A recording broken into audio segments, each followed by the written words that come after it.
नमस्कार प्यारे बच्चों।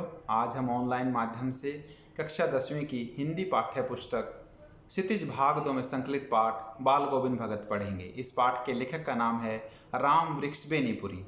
इस पाठ को पढ़ने से पहले हम इस पाठ से संबंधित महत्वपूर्ण शिक्षण बिंदुओं पर चर्चा करेंगे। लक्षित अधिगम परिणाम। इस पाठ को पढ़ने के बाद आप में निम्नलिखित योग्यताओं का विकास हो जाना चाहिए: लेखक का जीवन परिचय जानना, रेखा चित्र को पढ़कर उसका सार लिख सकना, कबीर के बारे में जानना, मानवीय गुणों के आधार पर साधु संतों की पहचान कर सकने की योग्यता, मानवीय गुणों को व्यवहार में ला सकने की योग्यता, पाठ को पढ़कर पाठ से संबंधित प्रश्नों के उत्तर दे सकने की योग्यता। पाठ को पढ़ने से पहले लेखक के जीवन परिचय पर प्रकाश डालेंगे। इस पाठ के लेखक का नाम है राम वृक्ष बेनीपुरी। बहुमुखी प्रतिभा के धनी राम वृक्ष बेनीपुरी का जन्म 1899 में बिहार के मुजफ्फरपुर जिले के बेनीपुरी गांव में हुआ था। 10वीं तक शिक्षा प्राप्त करने के बाद उन्होंने 1920 में स्वाधीनता आंदोलन में भाग लेकर अनेक बार जेल यात्रा भी की। 15 वर्ष की आयु में उनकी रचनाएं पत्र पत्रिकाओं में प्रकाशित होने लगी और सन 1968 में उनका देहांत हो गया। बाल गोविंद भगत रेखा चित्र के माध्यम से लेखक ने एक ऐसे विलक्षण अद्भुत चरित्र का उद्घाटन किया है जो मनुष्यता, लोक संस्कृति और सामूहिक चेतना का प्रतीक है। वेशभूषा या बाह्य अनुष्ठानों से कोई सन्यासी नहीं होता। सन्यास का आधार जीवन के मानवीय सरोकार होते हैं, यानी कि मानवीय गुण सन्यास का आधार होते हैं। बाल गोविंद भगत इसी आधार पर लेखक को सन्यासी लगते हैं। यह पाठ सामाजिक रूढ़ियों पर भी प्रहार करता है, सामाजिक बुराइयों पर भी प्रहार करता है। इस रेखा चित्र की एक विशेषता यह है कि बाल गोविंद भगत के माध्यम से ग्रामीण जीवन की सजीव झांकी देखने को मिलती है। इस पाठ के सार पर अगर हम चर्चा करें, बाल गोविंद भगत सन्यासी नहीं थे, लेकिन लेखक को उनके मानवीय गुणों के कारण उन्हें वो सन्यासी लगते हैं। बाल गोविंद भगत गृहस्थ थे, पारिवारिक जीवन वो जीते थे। उनका एक बेटा था और एक बेटे की पत्नी थी। कबीर को अपना साहब मानते थे, यानी कि कबीर में विश्वास रखने वाले थे। उन्हीं के गीतों को गाते और उन्हीं के आदेशों पर चलते। कबीर के गीत प्रभाती गाते, संझा गाते। प्रभाती मतलब सुबह के समय गाए जाने वाले गीत और संझा शाम के वक्त गाए जाने वाले गीत। स्पष्टवादी थे किंतु झगड़ालू नहीं थे। खेती की उपज से जो कुछ मिलता सिर पर लाद कर साहब के दरबार में ले जाते। साहब यानी कि कबीर मठ में ले जाते। प्रसाद स्वरूप जो कुछ उन्हें मिलता उसी से गुजारा करते। बाल गोविंद भगत का गायन सुनने वाले मस्त होकर थिरकने लग जाते थे। छोटे बच्चे उनका गायन सुनकर, उनके गीत सुनकर नाचने लग जाते थे। और जो हलवाए होते थे, जो किसान खेतों के अंदर हल जोत रहे होते थे, वो उनकी मधुर संगीत पर उनके पांव चलने लग जाते थे और महिलाएं जो हैं उनके संगीत को गुनगुनाने लग जाती थी। लेखक को बाल गोविंद भगत के संगीत का चरम उत्कर्ष उस दिन देखने को मिला जिस दिन उनका इकलौता बेटा मर गया था। बेटे की लाश को सफ़ेद कपड़े से ढककर सिरहाने एक दीपक जला दिया। उनका मानना था कि पुत्र की मौत पर रोने की अपेक्षा उत्सव मनाना चाहिए, क्योंकि आत्मा परमात्मा के पास चली गई है। क्योंकि वो कबीर को मानने वाले थे और कबीर को मानने वाले यह मानते हैं कि जो आत्मा है मरने के बाद परमात्मा के पास चली जाती है। मरने के बाद जो है इंसान सभी सामाजिक, सभी मोह माया से दूर हो जाता है। विरहणी अपने प्रेमी से जा मिली है। बाल गोविंद भगत ने अपने पुत्र वधू के हाथों अपने पुत्र को चिता को अग्नि दिलवाकर सामाजिक रूढ़ियों पर प्रहार किया है। पहले एक सामाजिक बुराई होती थी कि कोई भी महिला किसी भी पुरुष की चिता को अग्नि नहीं दे सकती थी, लेकिन बाल गोविंद भगत ने अपने बेटी की मृत्यु पर उसकी पत्नी से ही उसकी चिता को अग्नि दिलवाई। पुत्र के क्रियाक्रम के बाद बतहू को भाई के साथ उसके घर दूसरी शादी के लिए भेज दिया। पहले एक सामाजिक बुराई होती थी कि विधवा विवाह नहीं हो सकता। जिस महिला का पति मर जाता था उसे पूरी उम्र शादी वो नहीं कर सकती थी। लेकिन बाल गोविंद भगत इस सामाजिक बुराई पर भी प्रहार करते हैं और वो उसके भाई को बुलाकर उसके घर भेज देते हैं और आदेश देते हैं कि तुम दूसरी शादी करके अपना जीवन बसर करो।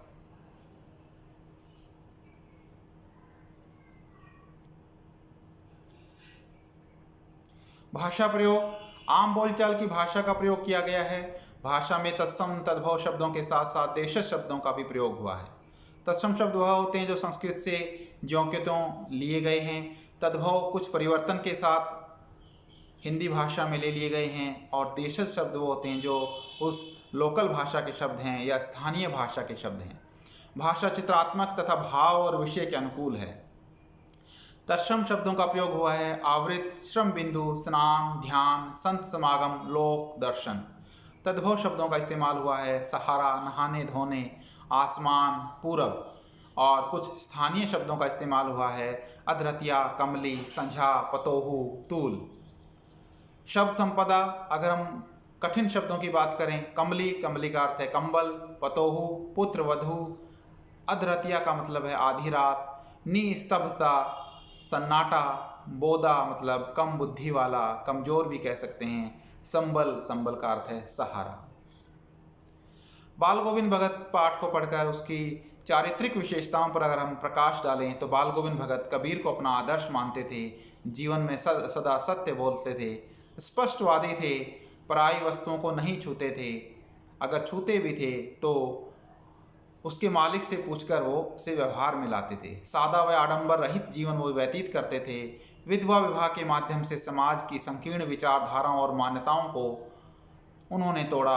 मृत्यु को आत्मा से परमात्मा का मिलन वो मानते थे और मृत्यु को एक उत्सव के रूप में वो मनाते हैं। ये सब बाल गोविंद भगत की चारित्रिक विशेषताएं थी। आपको ये पिक्चर में दिखाई भी दे रहा होगा, बाल गोविंद भगत के ऊपर भारत सरकार ने एक डाक टिकट भी जारी किया था। तो इस पाठ को पढ़ने के बाद हम कुछ महत्वपूर्ण प्रश्नों के उत्तर जो हैं उन पर चर्चा करेंगे। पहला महत्वपूर्ण प्रश्न हम उस पर चर्चा कर चुके हैं कि बाल गोविंद भगत की चारित्रिक विशेषताएं क्या थी। दूसरा प्रश्न है भगत की पुत्र वधू उन्हें अकेला क्यों नहीं छोड़ना चाहती थी।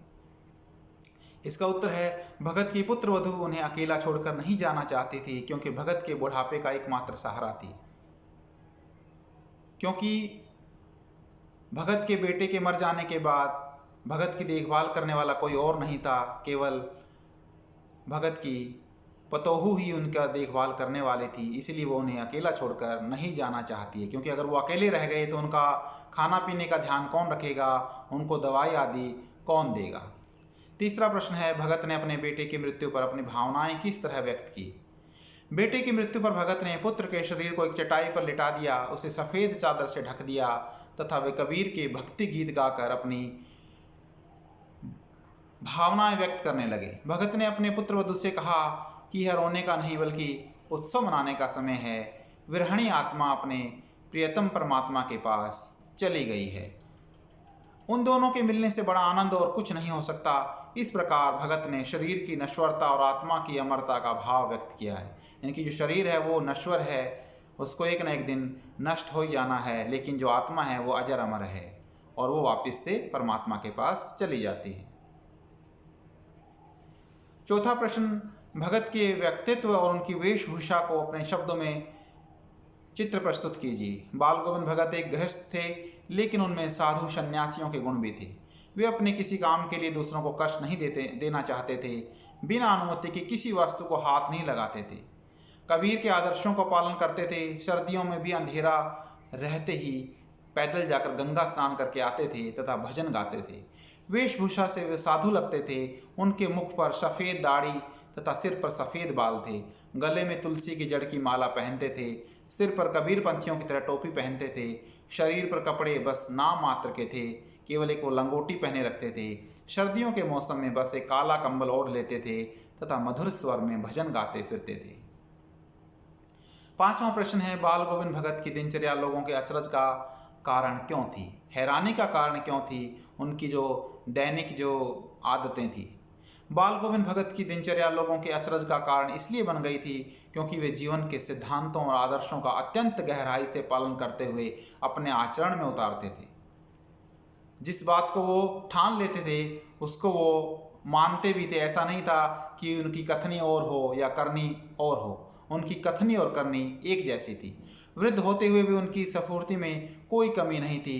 सर्दी के मौसम में भी भरे बादलों वाली भादों की आधी रात में भी वे भोर में सबसे पहले उठकर सुबह में सबसे पहले उठकर गांव से 2 मील दूर स्थित गांव गंगा स्नान करने के लिए जाते थे। खेतों में अकेले ही खेती करते, गीत गाते रहते। विपरीत परिस्थितियों में भी उनकी दिनचर्या में कोई परिवर्तन नहीं आता। एक वृद्ध में अपने कार्य के प्रति इतनी सजगता को देखकर लोग दंग रह जाते थे, हैरान रह जाते थे।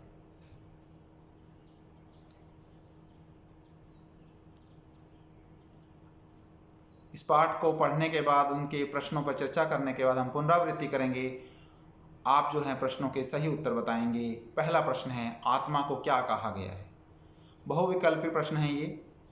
पहला विकल्प है प्रेमिका, दूसरा विकल्प है विरहिणी, तीसरा विकल्प है परमात्मा और चौथा विकल्प है प्रतीक्षाया। सही उत्तर है विरहिणी।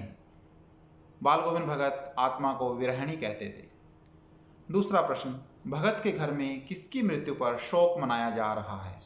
पहला विकल्प है पतोहू, दूसरा विकल्प है पोते की, तीसरा विकल्प है भगत की और चौथा विकल्प है बेटे की।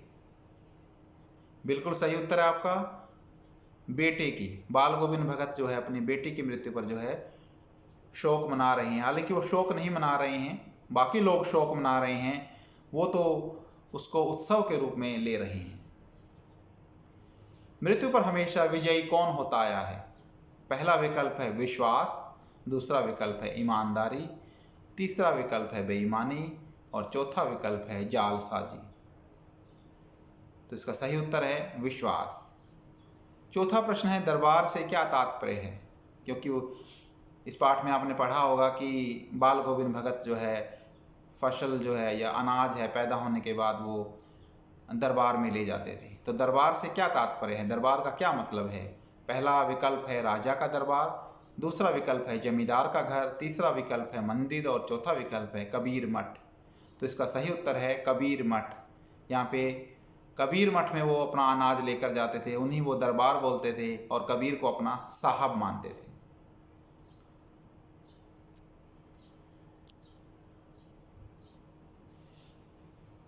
बाल गोविंद भगत प्रत्येक वर्ष किस नदी में स्नान करने जाया करते थे?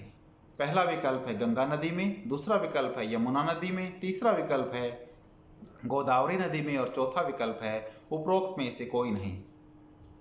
बिल्कुल सही उत्तर है आपका गंगा नदी में। बाल गोविंद भगत जो है गंगा नदी में स्नान करने के लिए जाते थे। बाल गोविंद भगत के लेखक कौन है? पहला विकल्प है स्वयं प्रकाश, दूसरा विकल्प है सर्वेश्वर दयाल सक्सेना, तीसरा विकल्प है यशपाल और चौथा विकल्प है राम वृक्ष बेनीपुरी। बिल्कुल सही उत्तर है आपका राम वृक्ष बेनीपुरी बाल गोविंद भगत पाठ के लेखक हैं।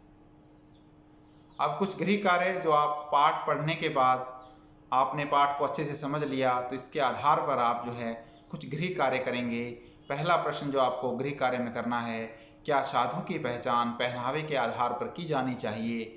आप किन आधारों पर यह सुनिश्चित करेंगे कि अमुक व्यक्ति साधु है?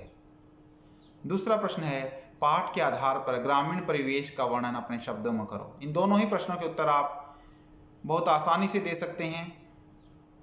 पहला जो है साधु की पहचान इस पाठ में बताई जा चुकी है और आपको यह भी बताया है कि आप साधु की पहचान किस आधार पर करेंगे। दूसरा प्रश्न, ये पूरा पाठ जो है वो ग्रामीण परिवेश पर आधारित था, तो आप ग्रामीण परिवेश का वर्णन अपने शब्दों में आसानी से कर पाएंगे।